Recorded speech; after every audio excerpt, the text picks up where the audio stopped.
रायगड, महाराष्ट्रासह देश विदेशातील ताज्या बातम्या पाहण्यासाठी मॅक्स इंडिया लाईव्ह चॅनलला सबस्क्राईब करा आणि बेल आयकॉन दाबायला विसरू नका.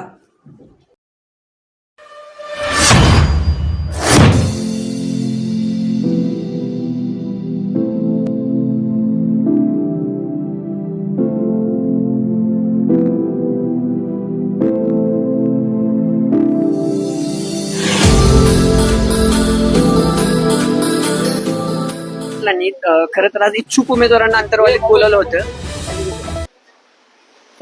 नितीन झालंय का तुझं? तिथं बैठक झाली आणि त्यांनी मराठवाड्यातली बरीचशी जागा लढणार आहेत. आता जवळपास छत्रपती संभाजीनगर असेल किंवा जिल्हे असतील मराठवाड्यातले, तिथून आम्ही उमेदवार उभे करणार आहेत. त्यासह आज संध्याकाळी एक यादी ते जाहीर करणार आहेत की कोण कोण लढणार, कोण कोण मैदानात असणार आणि कुठून. काय पहिली भूमिका आहे ओबीसी समाज म्हणून तुमची? खरं तर जरांगे पाटील खरं तर अवकातीवर आलेले आहेत. 130 मतदारसंघामध्ये पाडू, लढवू, सुपडा साफ करू, बिमोड करू, ही जी भाषा जरांगे पाटलांची होती, ती भाषा आज मला वाटते आज ते खरं रियालिटीवर आलेले, अवकातीवर आलेले. अहो, जरांगे पाटील मतदानाला सामोरं जात असताना एक व्यक्ती, एक मत, एक मूल्य अशी परिस्थिती असते. एक मराठा, लाख मराठा असं मूल्य नसतं मताचं. मताचं मूल्य एक व्यक्ती, एक मत, एक मूल्य असं असतं. आणि कुठे गेले ते तुमचे 135 आमदार पाडणार होता, तुम्ही लोळवणार होता, बिमोड करणार होता. एका हाताच्या बोटावर मोजण्या एवढे तुम्हाला उमेदवार देता येऊ नयेत.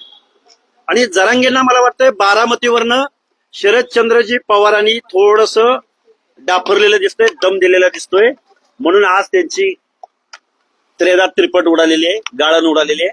त्यामुळे मला नाही वाटत जरांगे एका हाताच्या बोटावर मोजण्या एवढे सुद्धा उमेदवार देतील असं मला वाटत नाही. तुमची काय भूमिका आहे? तुम्ही काय उमेदवार देणार आहात? काय प्रचार? आमची भूमिका ठरलेली आहे.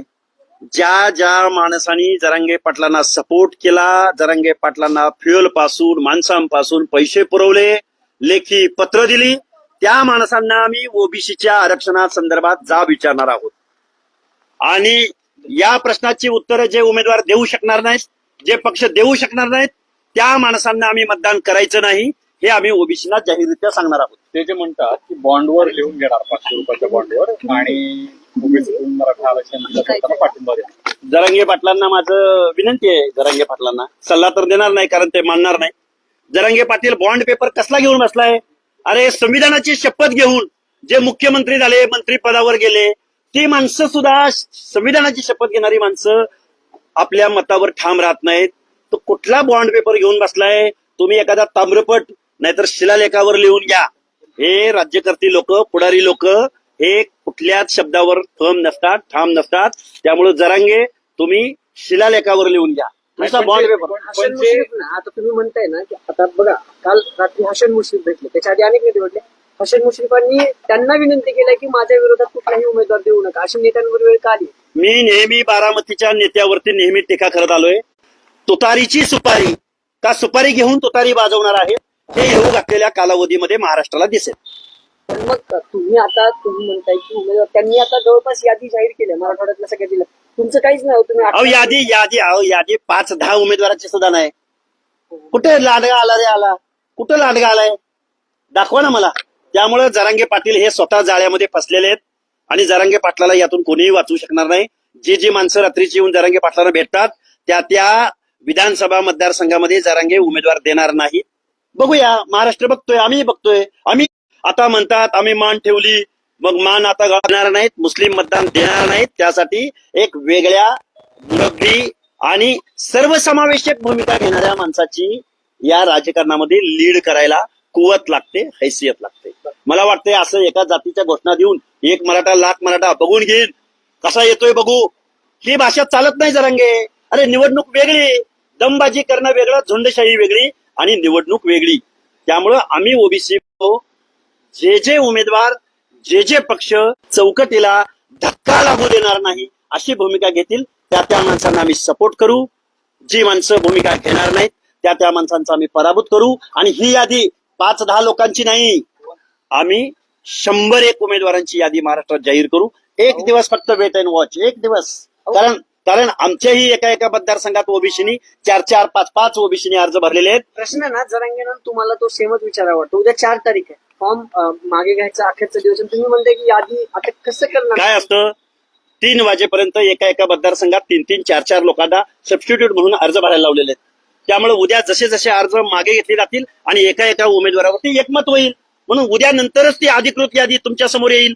पण माझं तुम्हाला सांगणं आहे की जरांगे पाटलांनी जे उमेदवार देणार आहेत, जे आता त्यांनी नावं घेतलेली आहेत, तिथले उमेदवार त्यांना येऊन भेटले नाहीत, रात्रीचे भेटले नाहीत, म्हणून जरांगे त्या मतदारसंघाची नावं सांगणं आहे की जरांगे पाटलांनी जे उमेदवार देणार आहेत, जे आता त्यांनी नावं घेतलेली आहेत, तिथले उमेदवार त्यांना येऊन भेटले नाहीत, रात्रीचे भेटले नाहीत, म्हणून जरांगे त्या मतदारसंघाची नावं घेऊन मोकळे झालेले आहेत. मला वाटतं तिथं सुद्धा त्यांना उमेदवार भेटणार नाहीत आणि जरी भेटले तर ते एकदम तकलादू कुणाच्या तरी पाडण्यासाठी आणि कुणाला तरी निवडून आणण्यासाठी आणि बारामतीच्या सांगण्यावर नाचतील. यापेक्षा जरांगेंच्या या उमेदवारामध्ये कुठलीही ताकद नाही, ना कुठलीही एक मतांना सामान्य माणसाला अपील करणारी भाषा नाही. जरांगे मॅनेज झालेत का? हा? जरांगे मॅनेज झाले अशी टीका करतात. जरांगे बारामतीला मॅनेज आहेत. महाविकास आघाडीचं काम लोकसभेमध्ये त्यांनी केलेलं आहे, ओबीसीच्या नेतृत्वाला पाडलेलं आहे, ओबीसीच्या माणसांना टार्गेट करून यांच्या 7 पिढ्या राजकारणात येणार नाही, आल्या नाही पाहिजेत, अशा पद्धतीचा यांचा पराभव करा हे जरांगे बोललेले आहेत, महाराष्ट्रानं पाहिलेलं आहे. त्यामुळे परत एकदा सांगतो, जरांगे हे तुतारीची सुपारी घेऊन काम करतायत. जी माणसं भेटली त्यांच्या विरोधात उमेदवार देणार नाहीत, हे मी महाराष्ट्राला सांगतोय आणि ओबीसी बांधवांनाही सांगेन. जर अशा प्रवृत्तीची माणसं निवडून आली तर 2024 नंतर महाराष्ट्रामधलं ओबीसीचं आरक्षण संपलेलं असेल. केवळ महाविकास आघाडीचेच नाही तर महायुतीचे सुद्धा नेते भेटतायत ना, भाजपचे भेटतायत. काल हसन मुश्रीफ भेटले, त्याच्या अगोदर राधाकृष्ण विखे पाटील, उदय सामंत हे सुद्धा भेटतायत ना. जे म्हणून उमेदवार भेटलेत, आम्ही कुठल्याही उमेदवाराला एक्सक्यूज करत नाही आहोत, आम्ही कुठल्याही पक्षाची बाजू घेत नाही आहोत. आम्ही महायुतीचा असो, महाविकास आघाडीचा असो किंवा आणि कुठल्या प्रहार वगैरे 3री 4थी शक्तीचा असो, ज्यांनी ओबीसीच्या बाबतीमध्ये विरोधाची भूमिका घेतली, जरांगेंना बेकायदा मागण्यांना पाठिंबा देण्याचा प्रयत्न केला, त्या माणसांना ओबीसी मतदान करणार नाही. तुमचं टार्गेट महाविकास आघाडीत दिसतंय ना तसं. नाही, आमचं टार्गेट महाविकास आघाडीत आहेच, कारण महाविकास आघाडीच्या सर्वोच्च शीर्षस्थ नेत्यांनी जरांगे पाटलांना प्रमोट केलंय, पाळलंय, पोचलंय. आम्ही का करू नये त्यांच्या पक्षाला टार्गेट? तुमच्याकडे पुरावे काय? आमच्यावर सगळे पुरावे आहेत. तुम्हीच तुमच्या मीडियातनं पवार साहेब कधी भेटले, ठाकरे साहेब कसे भेटले, रोहित पवारांची सोशल मीडियाची टीम काय, अरे महाराष्ट्र बघतोय, सगळेच म्हणतोय मी कोणाचं नाव घेत नाही असं नाही. शिंदेचं नाव नाही. त्यांचे नेते गेलेले आहेत, भुमरे साहेब वगैरे त्यांना वेळोवेळी जाऊन भेटलेले आहेत. नाही पण तू मागील काही दिवसांपासून तुमची भूमिका फार स्पष्टपणे महाविकास आघाडीलाच केवळ तुमच्या आमच्या ओबीसी बांधवांची एकच भूमिका आहे, ओबीसी शोषित आहे, वंचित आहे. ओबीसीनी कधी कुठल्या जातीला टार्गेट केलं नाही, ना ओबीसीच्या नेत्यांनी कुठल्या अट्रॉसिटी कायद्याच्या विरोधात वगैरे भाषा बोललेली आहे, ना कधी मुस्लिमांच्या विरोधामध्ये ओबीसीनी दंगली केलेल्या आहेत. ज्या लोकांनी दंगली केल्या, ज्या लोकांनी अट्रॉसिटी कायद्याला विरोध केला, तीच लोक म्हणतायत की आता दलित, मुस्लिम, मराठा एक आहेत. अरे एवढे दूधखुळे आहेत का लोक?